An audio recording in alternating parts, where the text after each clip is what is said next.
A lot of times when they think about our industry, they think about the pants, the tote bag, the stress ball. How can you tell your story? How can you relate to your touch point to become the value that you stand for? The best promotional product, and I'm kind of giving you a vague answer, but direct answer to everything, is to give people a taste of the actual experience or your product and services.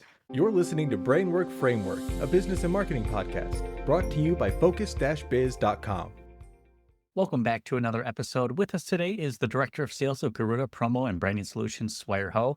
Their business focuses all on the product promotional industry, here to create many advocates for your brand. And we'll be talking more about how to identify and target your ideal audience. Swire, so excited to have you on. Thanks for joining us today. How are you? Good. Thank you for having me on today, Chris. Absolutely. So business owners, marketers out there, they're trying to make an impact. They're trying to build these relationships. One, I don't think they really know who they want to target and how to target them, get found and get in front of them. So how do we kind of go about building our ideal client and kind of focus on delivering a message to them? Thank you, Chris. That's a good question. And obviously, that's a big question. If we could find our ideal client and we're able to pitch our offerings to them, then we're all going to be a happy entrepreneur. But a lot of time when small business owner are focusing on this task, they don't want to miss out, right? If I'm a restaurant, everyone has to eat. Or if I do a website, everyone needs a website. So I like to target everybody. A lot of times when you think about big companies, $1 million project, or they have unlimited budget, none of them actually go target everyone. So why would you, as a small business entrepreneur, myself included, we have limited resources versus our larger competitor. Why don't we focus on our niche, focus on why people buy from us, why people choose us versus our competitors?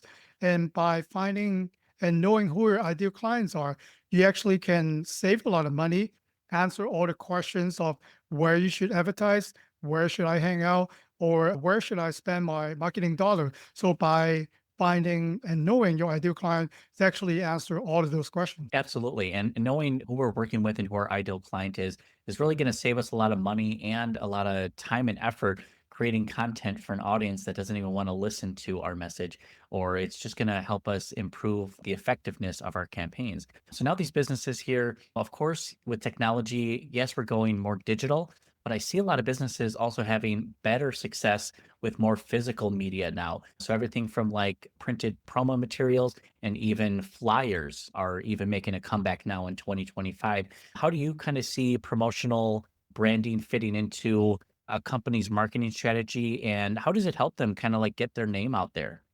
Yeah, I consider promotional product as another touch point. So we're talking about you, depending on the business, right? You at least to have 7 to 8 touch points for people to kind of know who you are, maybe build a lot of some trust in you, or maybe pick up the phone or text you. Some of the touch point can be your website, social media, or maybe they saw you on YouTube. And then promotional product is another tangible way to a touch point. So your message is luxurious or eco-friendly or smart, right? So how can you make your website to say those things? And when you see people at trade show or events, you could let people know the promotional product that you're giving out has the same message and value to what you're trying to have people to receive. Absolutely. I love the idea of using it as an extra touch point. And it is just another reminder. I have a stress ball sitting on my desk that the color and the logo always reminds me of that company every time I look at it.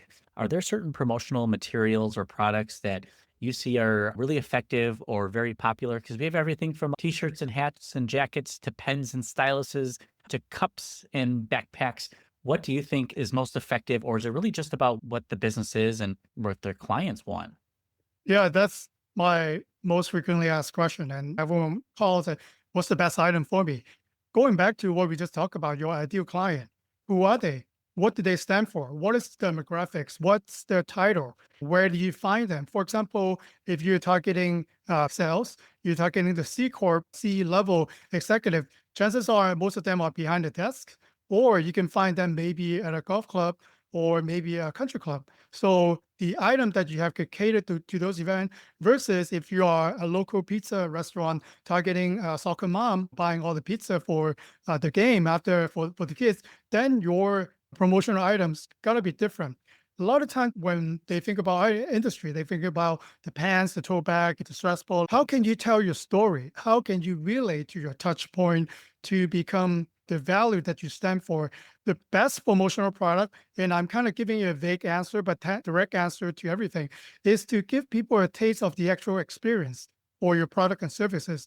For example, when we go to Costco, when we go to market, sampling.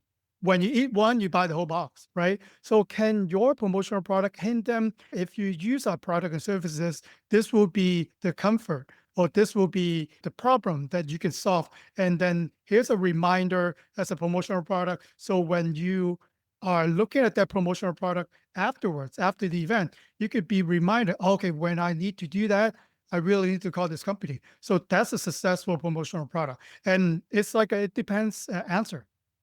I really love your approach to finding the right product for the business, giving a little sample of what it's like to work with you as a business or what your problem solves.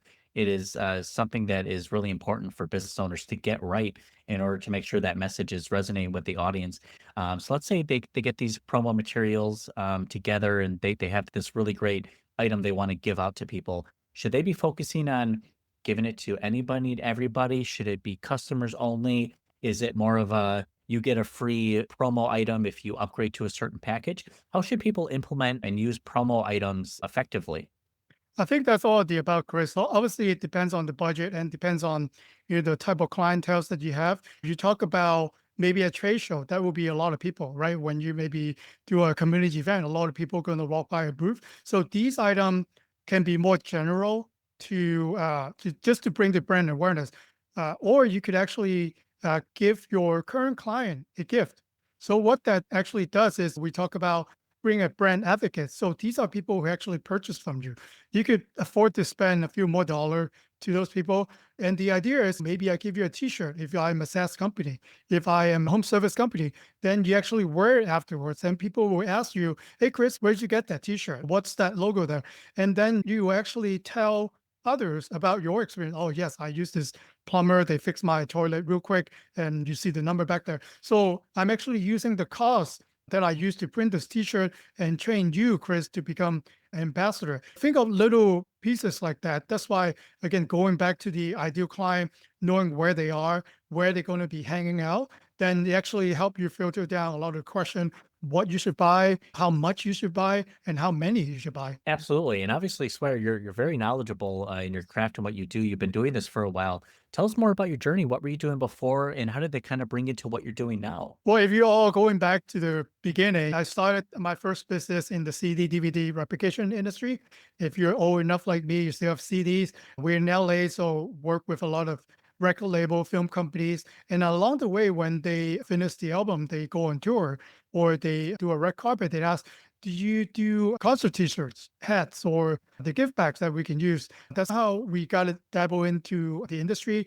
And then in 2013, we sold the CD DVD part of the business to a competitor and focus exclusively in promotional product ever since. Wow, that is fascinating. Love the experience because it seems like a lot of entrepreneurs were doing something before. They had some experience similar to the industry, and just the way that it kind of leads them into their newest venture now really just shows the evolution of you as a business owner and everything that you've gone through. Right now, it's 2025. What are you looking forward to? Are you planning any big, exciting launches in 2025? Are you doing anything different, or are you just kind of keeping with the same thing that's been working for you already? I think 2025 so far has been giving us and the entire industry on the toe. Because if you don't watch the news, you know that there's a lot of different talks with tariff restrictions. So things are going to get moving very fast. Let's put it this way. And if you're going to a trade show, if you're planning on a production, especially something that's being made, I would suggest listener to give more time than you normally would. And if you have a plan, we're looking out 3 to 6 months ahead. We don't know what's going to look like. It kind of changes every time I turn on the TV or read industry newsletter. So I think for us, planning is the key to success. And a lot of time people want to save money. When they come to me, they always, how can we save money? Planning will actually save you money. If you are the type of business who will attend multiple trade shows every year, exactly when the trade show are right now, you probably have today. Why wait until 2 days before the event to do something versus you have 2 months or 6 months. People plan in advance. You could do something really custom, really appropriate for the event versus 2 days before. You probably are limited with the options that you have. So I think 2025 for me personally is all about planning. Absolutely. Planning for business owners is going to offer a lot more flexibility if they want to adapt and pivot to a lot of the changes in the laws, legislation, and uncertainty that's just happening throughout the world right now for us business owners. But for those who want to get connected with Swire here, where can people find you online and get connected with you? Oh, thank you, Chris. If they wanted to see some of the work that we do, they can visit our website at garudapromo.com. I'm also love networking, so people can also find me on LinkedIn. Just search for Swire or hashtag the promo guy. Love talking about promotional product. And then before you call, do you think about who your ideal clients are and think of ways that you can know more about your ideal client than they know about themselves? Then you're on the way to success. That is the key to a winning strategy. Absolutely. Swear, we appreciate you coming on and sharing your tips and tricks, your wisdom, and your journey with us. Message from our sponsors here for those who are trying to get found and get in front of the right people and getting booked appointments on your calendar. Visit focus-biz.com for more information. Swire, thank you so much for your time. We appreciate you. Congratulations on everything you've done. Really looking forward to how 2025 catapults your success into the future. Thank you so much. Thank you, Chris.